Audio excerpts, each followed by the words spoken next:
Health care সিস্টেমটা ভেঙে পড়েছে। আমার মন্ত্রণালয়ের নাম কিন্তু স্বাস্থ্য মন্ত্রণালয়, আমার মন্ত্রণালয়ের নাম কিন্তু চিকিৎসা মন্ত্রণালয় না। স্বাস্থ্য মন্ত্রণালয় মানেটা কি?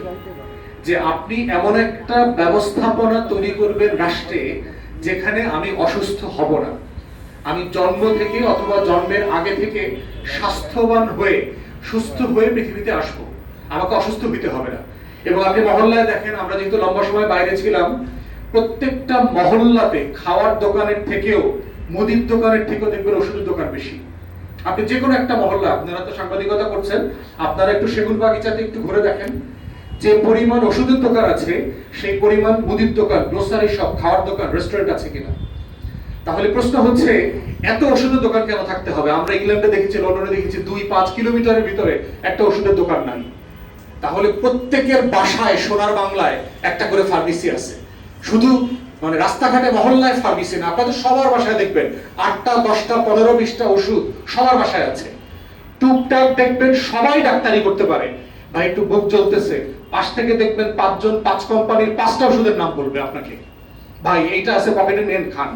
আপনাদের অনেকের ব্যাগে, সাংবাদিক ভাইদের ব্যাগেও দেখবেন প্যারাসিটামল, নাপা থেকে শুরু করে গ্যাস্ট্রিকের ওষুধ আপনারা নিয়ে নিয়ে ঘোরেন। তাহলে আমার মন্ত্রণালয়ের নাম হচ্ছে স্বাস্থ্য মন্ত্রণালয়, কিন্তু পুরো জাতি আমরা অস্বাস্থ্যকর এবং অসুস্থ জাতি আকারে বড় হচ্ছি। এবং সরকারের কাজ হচ্ছে শুধুমাত্র আমাকে ওষুধ খাওয়ায়া, ডাক্তার দেখায়া, হাসপাতালে নিয়ে সুস্থ রাখা।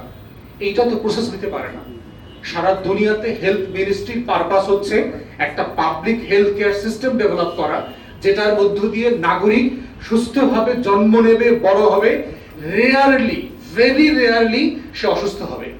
কিন্তু আমাদের ঠিক উল্টাটা, আমরা অলমোস্ট সারা বছরই অসুস্থ থাকি।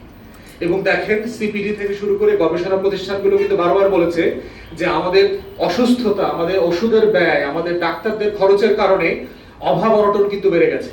কারণ একটা মধ্যবিত্ত পরিবারের 25 থেকে 30% আয় ডাক্তারের পিছনে, ওষুধের পিছনে খরচ করতে হচ্ছে। তাহলে সে রুটি রুজি ছেলে মেয়েদেরকে খাওয়া দাওয়ার ব্যবস্থা বন্দোবস্ত করতে কিভাবে করবে? তাই আমরা এই জায়গাটা থেকে বারবার যেটা বলার চেষ্টা করছি, যে সরকারের একটা সিরিয়াস ইনভেস্টিগেশন হওয়ার কথা দরকার। যেটা আপনি ব্লেম করার থেকে, অন্তর্বর্তীকালীন সরকার এই ভুল করেছে, এই যে মিথ্যাচারগুলো ছড়ানো হচ্ছে, যে বয়ান তৈরি করা হচ্ছে, এই বয়ান থেকে বের করে এসে একটা সিরিয়াস ক্রিটিক্যাল ডাইসেক্টিং সিচুয়েশনে আসা দরকার। আসলে হোয়াট হ্যাপেন্ড, কি হয়েছে, কেন সাডেনলি আউটব্রেকটা হয়েছে। এবং সারা দুনিয়াতে আমরা দেখেছি অনেক কনস্পিরেসি থিওরি চলতেছে। সারা পৃথিবীতে করোনা ভাইরাসের মতো বিভিন্ন ভাইরাস পরাশক্তিরা টেস্ট করছে, নতুন করে পুরাতন পরাশক্তি